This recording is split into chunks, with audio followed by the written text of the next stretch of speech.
Friends, स्वागत है आप सभी का मेरे YouTube चैनल जी के ज्योति पर।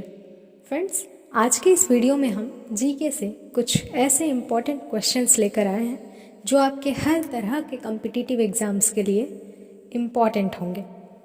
ये आपको हर तरह से फ़ायदे पहुंचाएंगे। तो इस वीडियो में ऐसे ही क्वेश्चंस हम आपके लिए लेकर आए हैं, तो वीडियो को बिना स्किप किए हुए देखें और चैनल को सब्सक्राइब करके बेल आइकन ज़रूर प्रेस करें ताकि आने वाले वीडियोस की नोटिफिकेशंस आप तक पहुंचती रहे।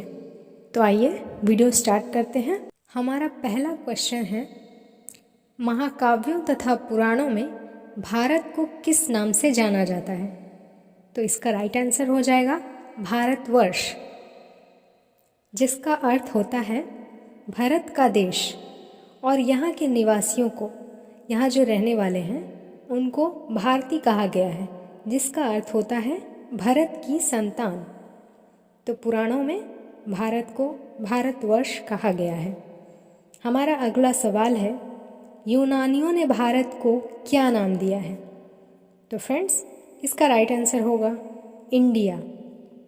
सिंधु सभ्यता के कारण भारत का पुराना नाम सिंधु भी था, जिसे यूनानी में इंडो या इंडस भी कहा जाता था। जब ये शब्द लैटिन भाषा में पहुंचा तो बदलकर इंडिया हो गया। अब हमारा अगला क्वेश्चन है, मध्यकालीन मुस्लिम इतिहासकारों ने भारत को क्या नाम दिया है? तो इसका राइट आंसर होगा हिंदुस्तान। जी हाँ, मध्यकाल में जब तुर्क और ईरानी यहाँ आए तो उन्होंने सिंधु घाटी से प्रवेश किया। वो 100 का उच्चारण ह करते थे और इस तरह से सिंधु का अपभ्रंश हिंदू हो गया।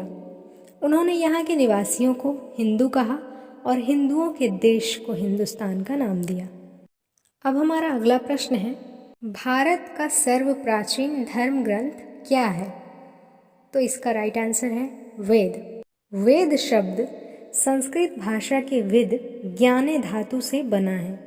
इस तरह से वेद का शाब्दिक अर्थ ज्ञान होता है, जिसे महर्षि कृष्ण द्वैपायन वेद व्यास जी ने लिखा है।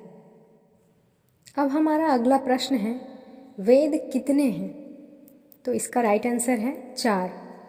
जी हाँ फ्रेंड्स, वेद 4 होते हैं। और वो कौन कौन होते हैं ये हम देखते हैं। तो हमारा पहला वेद है ऋग्वेद, दूसरा है यजुर्वेद, तीसरा है सामवेद और हमारा चौथा वेद है अथर्ववेद। तो इस तरह से वेद 4 होते हैं। हमारा अगला प्रश्न है, चारों वेदों को क्या कहा जाता है? तो इसका राइट आंसर है संहिता। ऋग्वेद में अपने समय के बिखरे हुए मंत्रों का संग्रह है। ऋग्वेद को इसी संग्रह के कारण संहिता कहा गया है। इसमें ऋचाओं का संकलन है। अब हमारा अगला प्रश्न है, ऋग्वेद किसे कहा जाता है? तो इसका आंसर है ऋचाओं के क्रमबद्ध ज्ञान के संग्रह को ऋग्वेद कहा जाता है। वैदिक काल में जो मंत्र गा करके पढ़े जाते थे वह ऋचा कहलाते थे। लोपामुद्रा, घोषा, शची, पौलोमी तथा कामावती 5 विदुषी महिलाओं ने ऋग्वेद की ऋचाओं की रचना की थी। अब हमारा अगला प्रश्न है, ऋग्वेद में कितने मंडल होते हैं? तो फ्रेंड्स, इसका राइट आंसर होगा 10। ऋग्वेद में 10 मंडल होते हैं। प्रत्येक मंडल में कई अनुवाक होते हैं और प्रत्येक अनुवाक में कई सूक्त और प्रत्येक सूक्त में कई मंत्र होते हैं।